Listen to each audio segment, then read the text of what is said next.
Section 3.2 is about independent events and mutually exclusive events. These are two separate concepts. First, we're going to look at independent events. What does independent mean in this case? The two events don't have any probability in common, or they don't have anything to do with each other's likelihood. Events A and B are independent if the outcome of one event does not change the probability of the other event, and vice versa. It works both ways. They're independent of each other. We're going to see what this means in terms of conditional probability, and it gives an easier way to look at it. It's not a long sentence. So these are true for independent events. And since we're going to see this word a lot, I'm going to use INDEP as an abbreviation for independent. But these three things are really the defining characteristics of independence. The probability of A given B. So the conditional probability of event A given the condition B occurs. So in this case, we know B occurs. We're looking at the probability of A in light of that knowledge. That is equal to the probability of A for independent events. Another way to phrase this is the probability of B given A is equal to the probability of B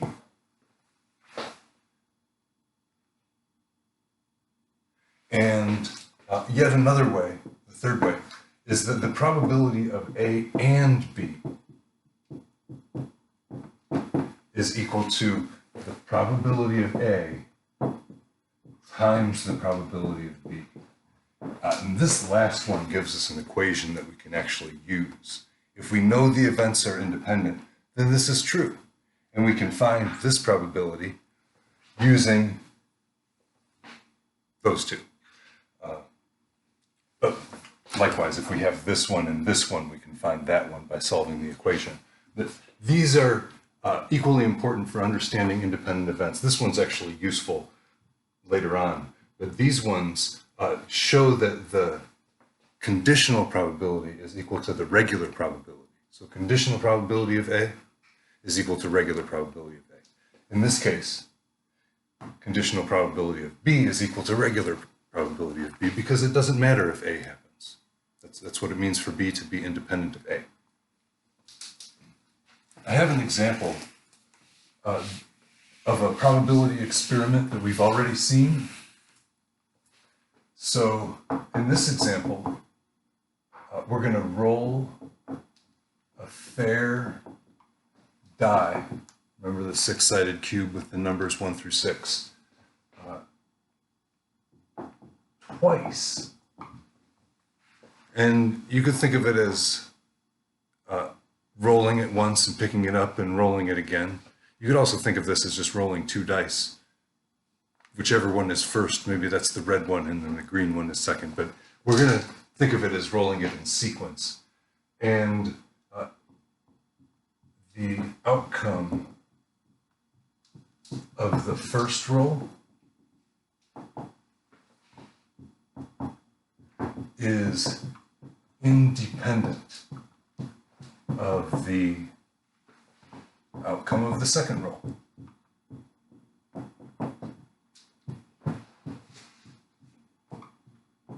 And this is a really good example because it's easy to understand why this is true.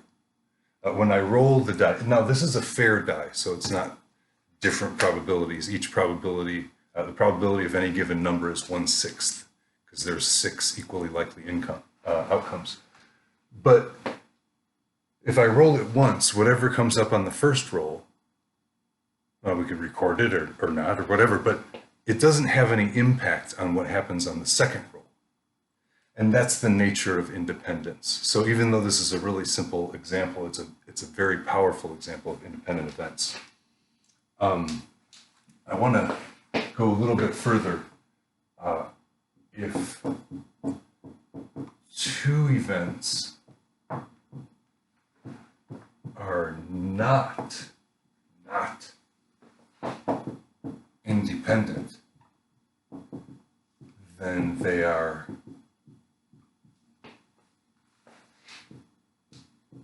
dependent. Kind of the opposite of independent is dependent. If they're So we're going to go a little bit further into a different type of example to see examples of dependent events. But they're not hard to find. For example, if I measure two aspects of a sample from a population, height and shoe size, those two measurements are not independent. It's not always the case that a taller person has larger shoes, but on average and in a probabilistic sense, typically taller people are going to have larger shoes, so shoe size and height are not independent. Here's a better way to look at dependence. First though, sampling with replacement.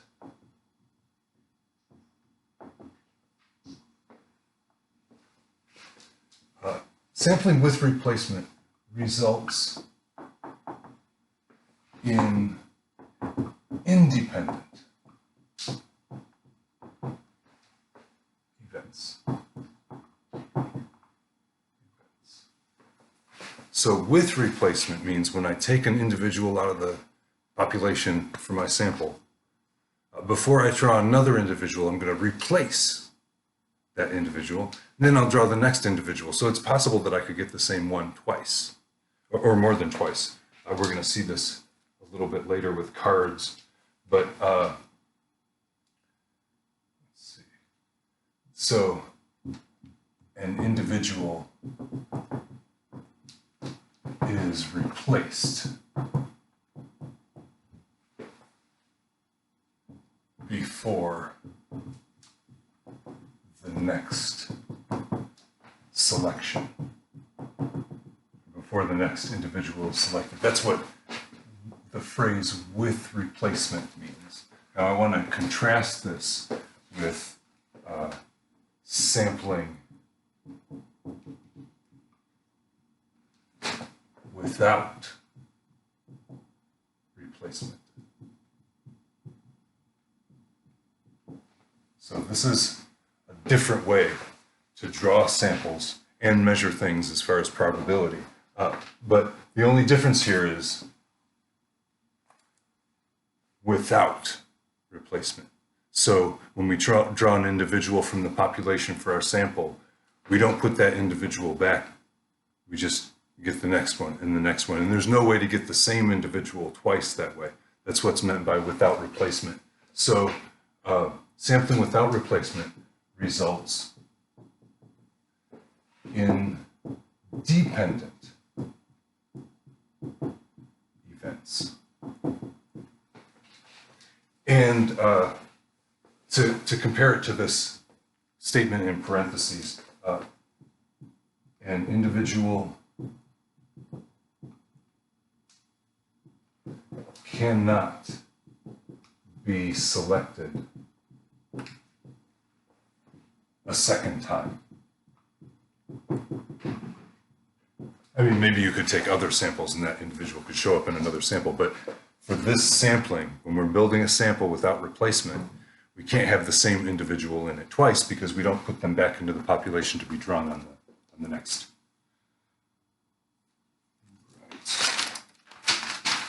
So a situation where we can demonstrate specific examples of both of these is by drawing cards from a standard deck. And we're usually going to call it a well-shuffled deck. So it means it's random as far as which of the 52 cards that we get. So let me go over that a little bit. The standard deck of 52 playing cards. And if you're familiar with this, it's great. If you're not, it's pretty simple. There are two colors. There are 26 red and there are 26 black cards. And on these cards, well, they're further divided into 4 suits. And these two things are not separate. There are 13 heart cards, 13 diamond cards, 13 club cards, and 13 spade cards. So you could probably use H, D, C, and S for the suits if you don't want to draw the shapes every time. But the important thing about this is that these 26 red cards are the hearts and the diamonds. So hearts are red and diamonds are red. And the 26 black cards are the 13 clubs and the 13 spades. Those clubs and spades are black suits. So 4 different suits of 2 different colors. And here's where we get more variety. 13, I call these values. Some of them are numbers, but others are not numbers. So first of all, there's an ace card, and it plays the role of the number 1. There is no 1 card, it's just A. 2, 3, 4, 5, 6, 7, 8, 9, and 10 are the numbered cards. And Jack, Queen, and King are the face cards.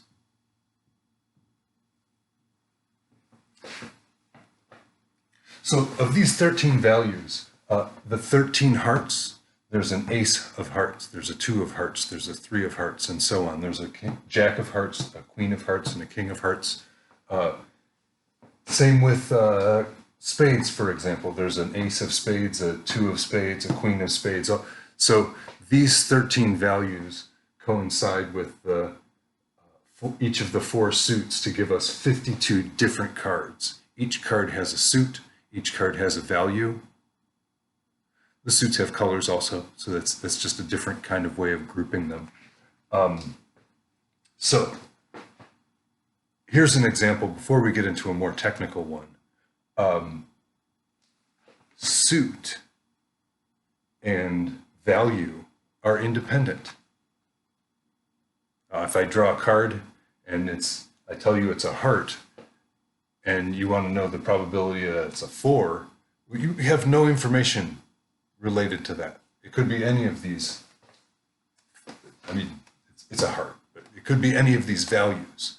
These two are independent, suits and values. But colors and suits are not independent. So ignore the values just for a second. Colors and suits. For example, if I tell you that the card is red, then you know that it's one of these and not one of these. Another way to say it is, if I tell you that I have a club, you know right away that it's black. So these two characteristics are not independent. These are dependent. But suit and value, or color and value, either way, those are independent events. So suit and value, for example. Okay, a little bit more about the standard deck and how we're going to be using it. We're not going to be playing card games, which is usually what they're for. We're going to be investigating probabilities. And this phrase, well shuffled, means each card is equally likely to be drawn. Each card that's in the deck is equally likely. Now, if I've removed a card from the deck and I'm going to draw another one, they're still equally likely. But the one that I drew out and didn't put back, it's already out. So this situation can change after we draw, but well shuffled means randomized. So any card in the deck is equally likely. Now, I've got a couple examples of doing sampling with a deck of cards. And the first one, this example is sampling with replacement. We're going to draw two. Oh, let me say it this way. Draw two cards. Not the number two, but maybe, but we're going to draw two cards. Let's think of it as drawing the first one and then drawing the second one. So in the, what we're going to look at is first, the probability of queen on the first draw. Well, I can abbreviate it like this. The probability of getting a queen, we're not just drawing one card, so I want to say the probability of drawing a queen on the first draw.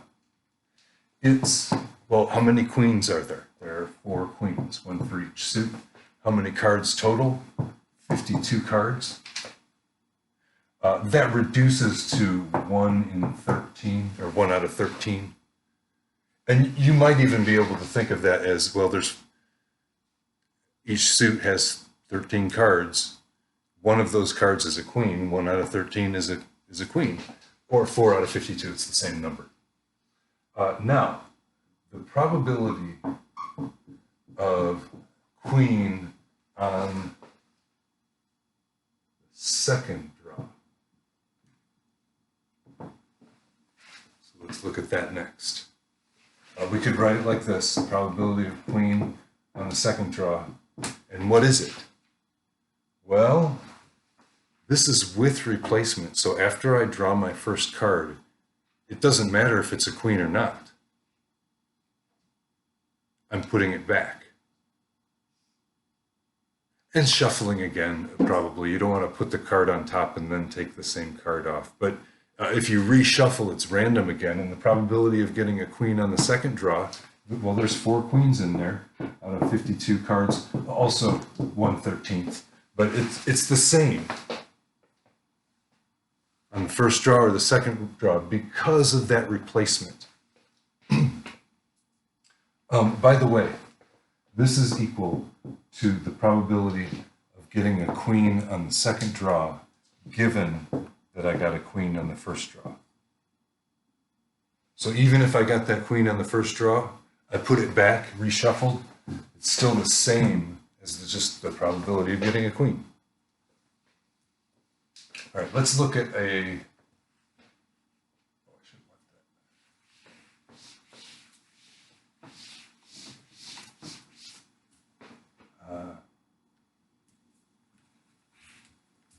sampling without replacement. Same situation, draw 2 cards. That's my whole experiment. I'm drawing 2 cards from a well-shuffled deck, this time without replacement. So that after I draw that first card, I'm not going to put it back. I'm going to, well, I could shuffle or not. It's still random, those other 51 cards. But to start with, the probability of getting a queen on the first draw is the same as we saw before. I'm going to call that Q1, queen on the first draw. And it's equal to, there's 4 queens out of 52. or you can reduce it. That's fine though. Actually, I do want to keep that just in case, the reduced form of that fraction. Now, what I'm going to look at next is the probability of getting a queen on second draw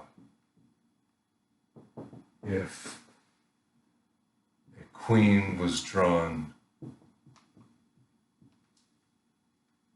first.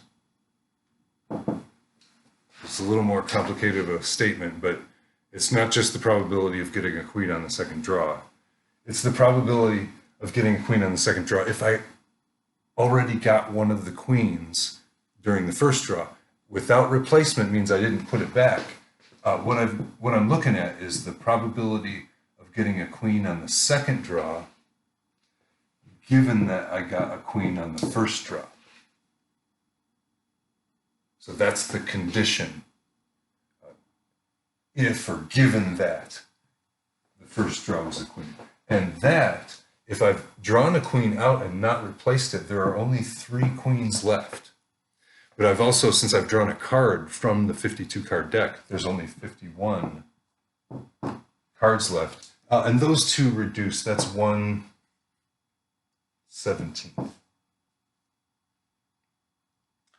The point here is that these, it's a little easier to look at the reduced form for these fractions, but you can see these two are different. It's just, they're not in the same terms. These are, you're safer because you can tell that the numerators are the same. The denominator here is bigger, meaning this whole fraction is a smaller number. And that kind of makes sense, because if we took a queen out, there's only 3 queens left, but there's 4 of everything else. So the queen is a little bit less likely than it was in the first draw. This is an example of dependent events.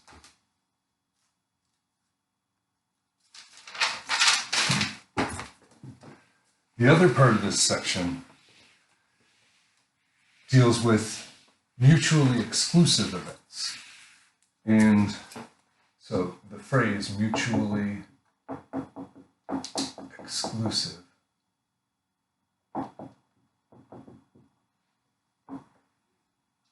let's start here.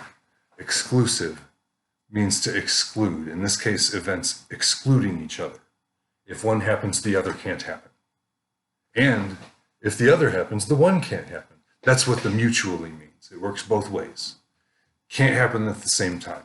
And we'll see a few examples in a second, but a definition is A and B are mutually exclusive. Mutually exclusive. If they do not share any outcomes.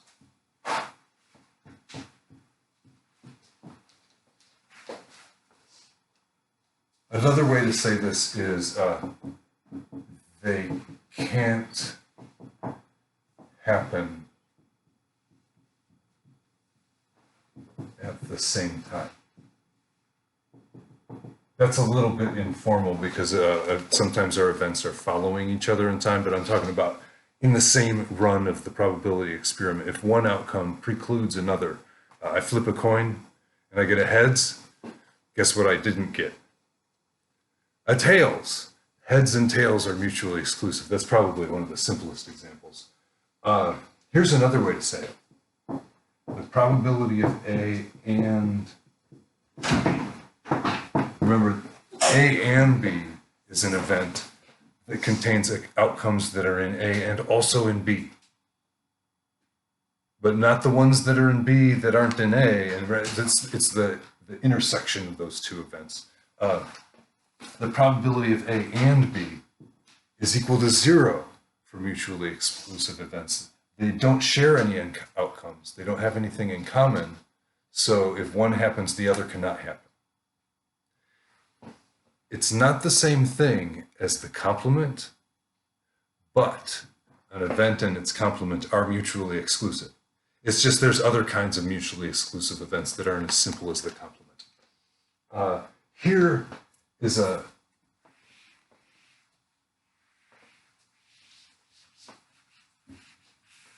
kind of a fabricated example that's really focused on the notation.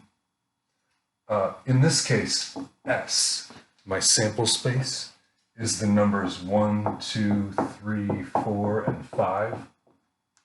And I'm going to say that they're equally likely to keep things simple for computing this. In a situation like this, they could have different probabilities, but that means they're all the same. The probability of 1 as the outcome is 1 out of 5, or 1/5. The probability of 4 is 1 out of 5, because there's 1/4 out of 5 outcomes. So each of these has a probability of 1/5. In this example, the event A is going to be the outcomes 1, 2, and 3. The event B is going to be the outcomes 2, 3, and 4. And the event C will be the outcomes 4 and 5 only.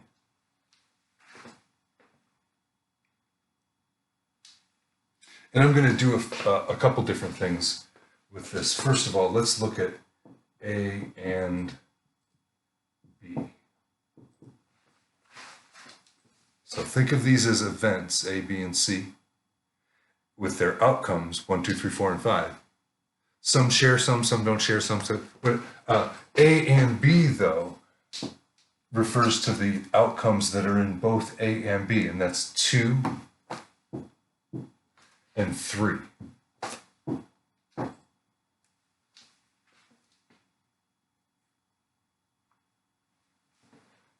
The probability of A and B is equal to, well, let's look at the event A and B. There are 2 outcomes out of a total possible number of 5 outcomes. So the probability of A and B is 2/5. There's 2 of the outcomes in there, and they're equally likely.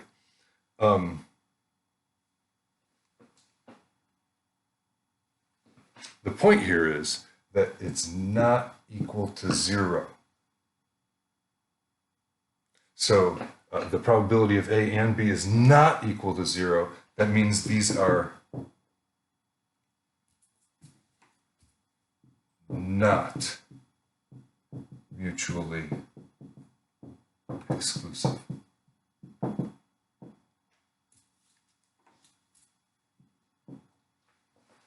And that's the point I wanted to make about this. I'm checking that last thing about the mutually exclusive events. For mutually exclusive events A and B, the probability of A and B is equal to 0. In this case, it's not, so I know they're not mutually exclusive. They can both happen at the same time. Let's look at one more with the same experiment and the same events with the same outcomes.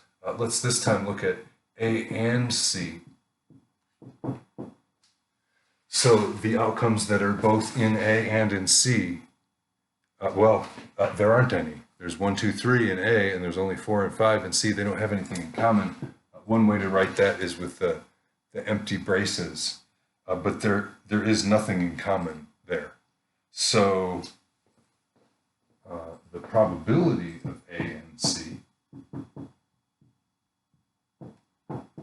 how many outcomes are in A and C? There are none. Out of a total possible of 5, that is equal to 0. So these are, let me say this a little more explicitly. A and C are mutually exclusive events. And that's kind of a full sentence way of saying it. You can abbreviate this word if you're writing it over and over. Write MUTEXCL. It'll save you some time. But say, and when you read it, don't say mute exclude. say in your head, or say it out loud if you're doing that, mutually exclusive, to help you remember the full word mutually, because it's the mutual nature of mutually exclusive, and exclusive as in excluding each other.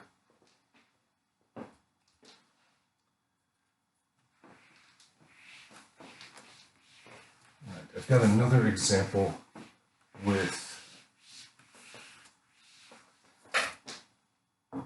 coin flips. Flip 2 fair coins. And I'm going to call it first coin, second coin.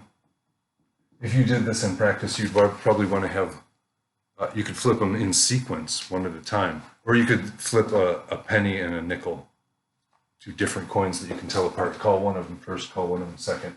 It helps to be able to distinguish them, though. Now, the sample space in this case, we're flipping 2 coins. We're only doing it once, but there's 2 coins. The first coin, I'm going to write first and the second coin second, but the sample space is HH, HT, TH, and TT.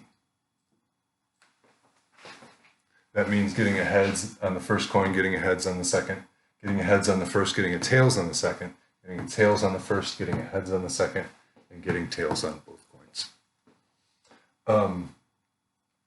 Now I'm going to define event A as the event of flipping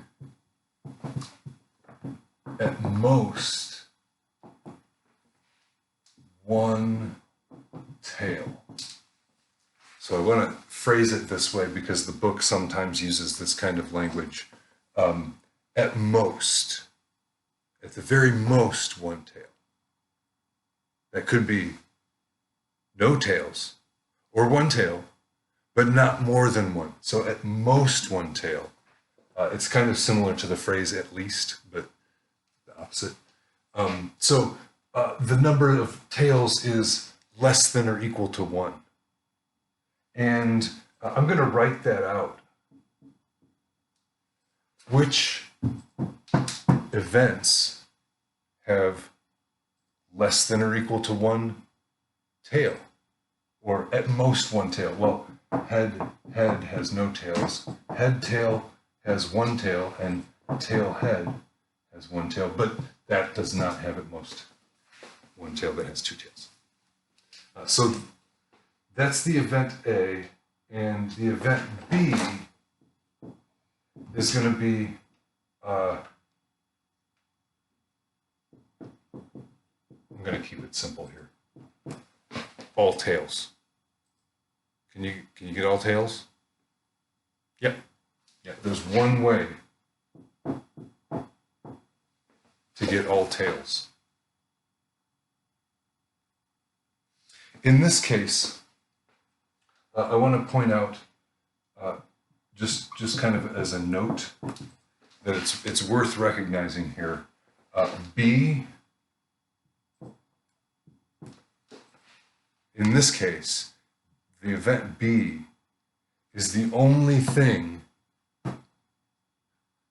that's not in A. In other words, B is A complement. B is equal to A complement, or A prime if you want to say it that way. I say A complement because it reminds me of what that means. It's all the events that are not in A, all the outcomes not in A. A and B are mutually exclusive.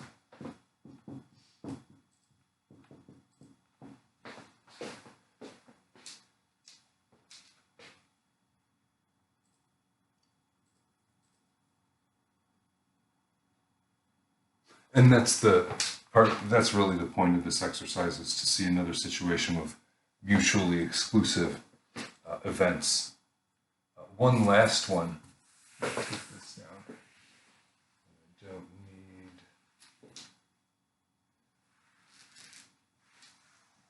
event A anymore, but I'm still going to use event B for a moment. Same sample space, we're flipping 2 coins. Event C is going to be flipping all heads. In other words, that single outcome that consists only of heads, HH.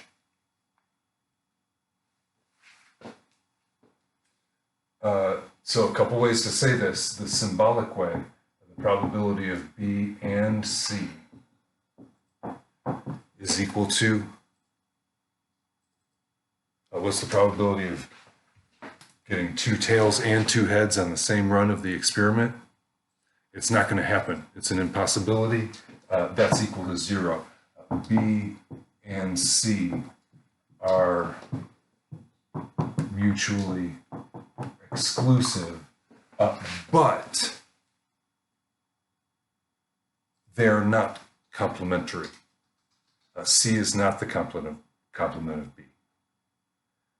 They were in the case of A and B, they're complements, but B and C are not complements, but they are mutually exclusive because they share no outcomes.